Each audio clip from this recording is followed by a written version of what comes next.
আলহামদুলিল্লাহ, আজকের ওয়েদারটা খুব সুন্দর। আজকে 6 তারিখ, অনেক দিন পর এরকম একটা ওয়েদার পেলাম। আকাশটাও দেখতে পাচ্ছেন যে খুব একটা মেঘলা নাই, খুব একটা রোদ নাই, অনেকটাই মেঘলা মেঘলা আকাশ। রাত্রে যদিও একটু বৃষ্টির ছিটা আসছিল, যদিও খুব একটা হয় নাই, মাটি পুরোপুরিভাবে ভিজে নাই, তবুও শরীরে যখন বৃষ্টির ফোঁটা পড়লো তখন অনেক শান্তি লাগলো।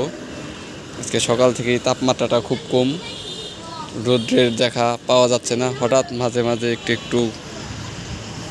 এটা হচ্ছে টাঙ্গাইল জেলার পাটরাইল ইউনিয়ন, আমি এখন পাটরাইলে আছি।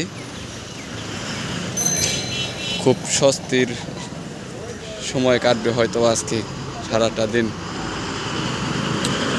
যেহেতু রোদের তাপমাত্রাটা নাই। অতিরিক্ত রোদে অনেক মানুষই আমরা অসুস্থ হয়ে গেছিলাম। দেখেন ওয়েদারটা কি সুন্দর, আজকে খুব ভালো লাগতেছে। আশা করি তাপমাত্রা এখন থেকে কমেই থাকবে, এমনকি খুব ভালো লাগবে।